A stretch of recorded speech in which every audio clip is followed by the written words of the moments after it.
I may be wrong about Matlala. I don't think I am, but I may be. I do think that in his testimony to the ad hoc committee, Matlala deploys a deception strategy. And effectively what he does is to make sure that we are as far away as possible from concluding that Sibia is a criminal. But what does he do? Remember, the PKTT has recordings in which he says he gave money to Sibia. Now, part of what I think is his deception strategy is when he says, my voice was manipulated. Yeah. So that we cannot rely on the recordings from the PKTT. But here's the problem. The Madlanga Commission is not the ad hoc committee. Oh yeah. I think under cross-examination, Matlala is not going to fare as well as he did with the ad hoc committee. I think he's going to suffer and suffer badly. Because what may happen is that the moment he says, my voice was manipulated, the commission is going to produce evidence to the effect that they have consulted and have worked with experts in the area who have shown, and they'll say, here's the evidence. They have shown that was your voice. Yeah. Your voice was not manipulated. Absolutely. And what was interesting for me with the intersection of the Madlanga Commission and the ad hoc committee was when Brown Mokhotsi was testifying,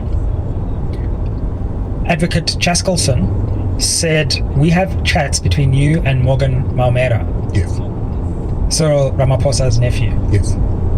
Which show that he had an interest in this Medicare 24 tender with the police, which is really the center of all of this. Yes. And of course, we have reporting from Jeff Wicks and others showing those two involved in the Tembisa hospital situation. And yet, I was quite shocked to see that some members of parliament didn't raise those questions to Matlala. So I agree. I think, in some ways, in cat-like fashion, he was able to wriggle his way out of being asked some of the really tough questions and having the evidence to then counter some of his claims. Can I talk briefly about people like Jeff Wicks? Fortunately, it's not John Wick. People like Jeff Wicks and Kyle Cowan. Yeah. Who are examples of the excellent investigative journalism that has exposed some of this corruption. So I've been doing a lot of research about cartels globally. We can come back to that. Yeah, yeah. I would add Karen Dolly onto that. Oh, yes. Yeah. You know, Ruby, the number of journalists globally, let me say the number of investigative journalists who've been killed investigating organized crime of one kind or another is higher than the number of journalists who've been killed in wars.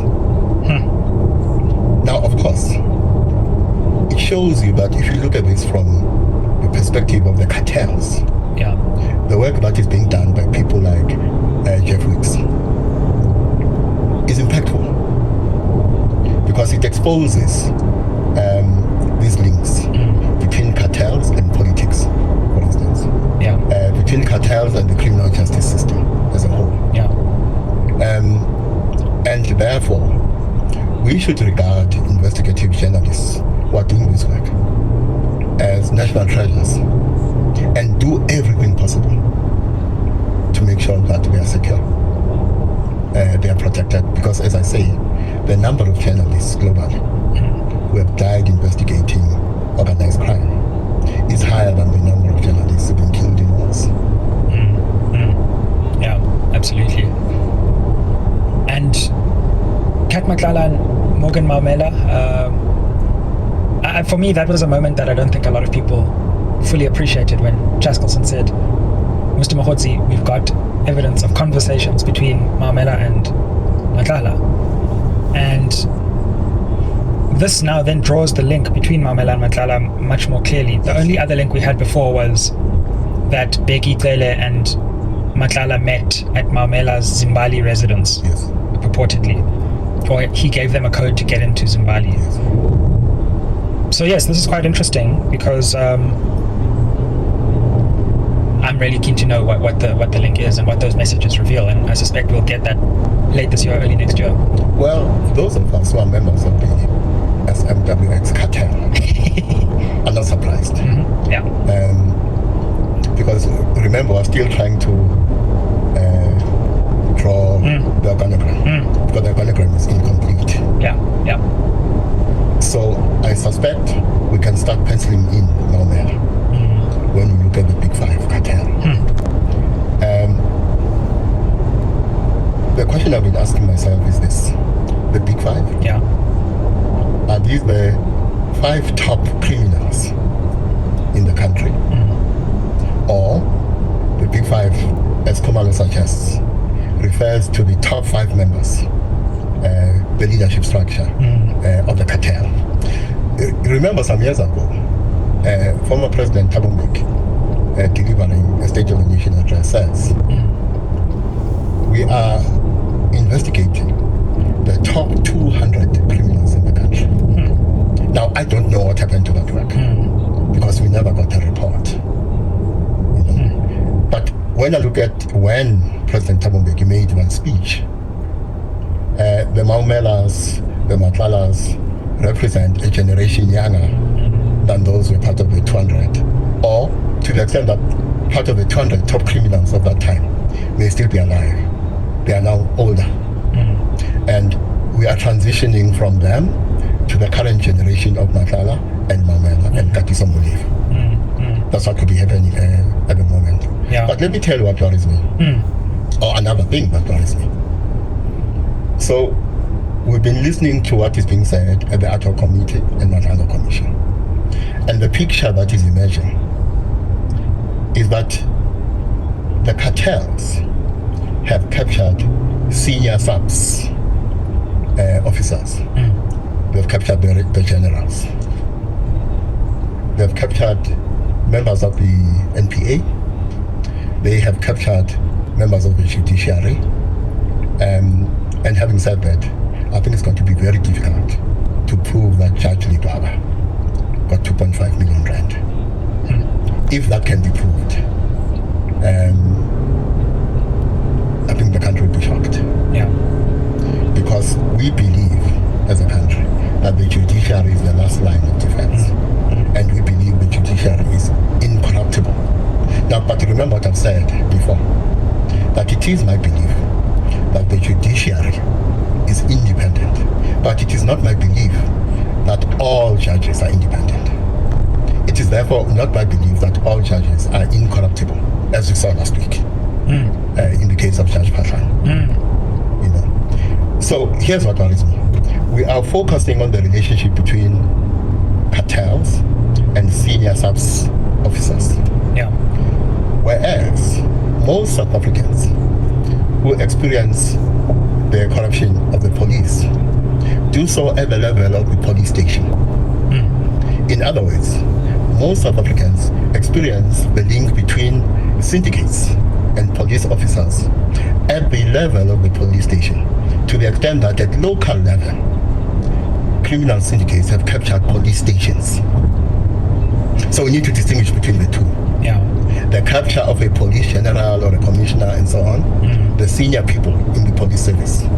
We need to distinguish that capture from the capture of the police officers at station level, police station level. Because what that represents is the reality that syndicates at local level have captured police stations. And that has serious implications, because when I look at, let's say, the Johannesburg CBD or the inner city, and I look at the inner city in Durban, what do I see? Parts of the Joburg inner city or the CBD are liberated zones. They are under the control of drug syndicates and other kinds of syndicates who work with corrupt police officers at police station level. What that means is that at that level of the inner city or the CBD, those areas that fall under the control of what I would call local level syndicates are liberated zones that are beyond the reach of the state. For me, actually, when you look at what Mkwanazi described in this way, you then realize that these liberated zones may become zones from which attacks on the state may be launched. So for me, this corrupt relationship between the police and syndicates may be more pernicious at local level in terms of state security and national security than it may be when it comes to the link between the upper echelons of the police and drug syndicates. And we've recently heard not just those working in the criminal justice system, but those within the national security infrastructure ringing the alarm. So we recently heard from the head of the Navy who lent weight to this idea that there are those who are following the dictates of syndicates. We've heard from the chief medical officer of the military. We've heard from some generals. So if you really take a step back and look at this year, and you start from the DRC moment and you go all the way to the Madlanga Commission, it's been a year where those who are in charge of security, national and domestic and criminal justice, have sounded the alarm to the country. And this is quite a worrying year when you really take a step back. Yes, remember, in our last conversation, we're talking about cartels in places like Colombia, Mexico, and so on. Now, remember that when it comes to drug trafficking, Southern Africa, the SADC region, has become one of the hubs when it comes to the global supply chain system of drug trafficking. Now, you look at Venezuela, you have this cartel called the Cartel de la Sol. Who are those? These are military officers who run this cartel. So Trump decides he's going to bomb boats not far from the coast of Venezuela. Why? Because he says the president of Venezuela is actually the head of a drug cartel. Now, if you look at what Trump is doing, and all signs are now pointing towards a ground offensive in Venezuela. The pretext is he's going after these drug cartels in Venezuela. He's not going to stop with Venezuela. He'll continue to other countries, which means the supply chain system of drug cartels, the global supply chain system of drug cartels, is being disrupted by what Trump is doing. We are not an exception when it comes to this. We're part of this problem. Our own drug cartels in the region, the SADC region, and in South Africa are going to be affected by these disruptions in supply chain systems of the drug trafficking cartels.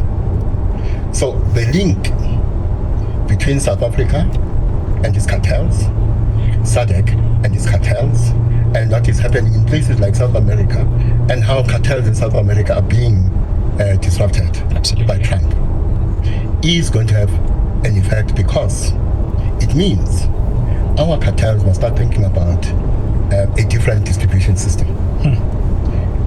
Working with those drug cartels that are being disrupted in South America, they together will reconfigure the supply chain system for drug trafficking in the world. And the question you must ask is, what are the implications for our drug cartels? And therefore, what are the implications for national and state security? Now, this takes me to Admiral Luis. Yes, the head of the Navy. Our host. Admiral Luis is asking a very painful question. He asks, could it be that decisions about reducing budget allocations for defense are about making sure that we don't have enough security against drug cartels? In other words, could it be that there's a link between budget allocations for defense and drug cartels? Yeah. I hope the answer is no. Yeah, it's a serious question. It's a very serious question, and it does beg the question, what has made these senior members of the military speak out. Yes. Because it wouldn't have been a mistake. Clearly, there are conversations about the fact that the South African public needs to know some of these things. Yes. Because I'm assuming their internal pleas have not been fully heeded. Well, I'll go back to something I've been harping on. Yeah. The fact that the intelligence function sits in the office of the president. Some people think this is an attack on a particular president with the surname Ramaphosa. I don't have a problem. That's not my problem. My problem is locating the function in the office of the president, irrespective of who the president is.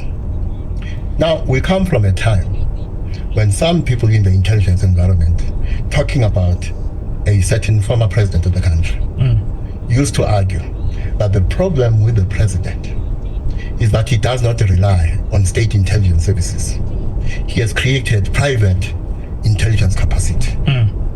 Now, what that meant is that at that time, there was a level of mistrust between the president and the intelligence services. And maybe the president was justified not to rely on state intelligence services because he may have come to the conclusion either they're useless or ineffective or corrupt. And therefore, it's going to create private intelligence capacity. Now, of course, the creation of private intelligence capacity by a head of state may at some point become a threat to both national and state security. So it is something that must be discouraged. It's not something we should welcome. But there is a time when some personalities in the intelligence environment allege that the head of state has no confidence in state intelligence services and has created private intelligence capacity, pointing to some level of mistrust or distrust between the intelligence services and the head of state. What I am picking up is that there is a level of mistrust between senior people in the military and the political class. So when you have an admiral like Lubisi and other generals making these noises in which they insinuate that the political class, decision makers within the political class and in the state are acting in the interest of drug cartels. When you hear such senior people in the military, in the army, in the navy, and so on, making such allegations, to me it suggests there's a lack of trust between the politicians and senior officers in the navy and in the army and so on. And the question is, what is the source of that mistrust? When I listen to them, there's a running theme. They start with the fiasco in Eastern DRC. And they seem to be saying that fiasco would not have happened if defense was not being defunded by the politicians. They also seem to be saying that the capacity to arrest the problem of drug trafficking is being undermined by decisions made by politicians to defund defense. Well, not just defense, and the police service. So these two critical components of state capacity are being defunded. It's quite possible that is for genuine economic reasons. Or, alternatively, what is being alleged by senior officers in the military and the navy is true. That politicians are making decisions to defund the police, to defund defense, acting in the interests of criminals and drug cartels. Now, this is an admiral. I don't think an admiral would just go on a frolic of his own to make such a serious allegation unless there's a basis, either for the allegation or the suspicion. Whether the suspicion is grounded in truth or not, it does point to a problem between politicians and senior people in the military and the navy. That's not good. It seemed for a while as if the Mkhwanazi allegations had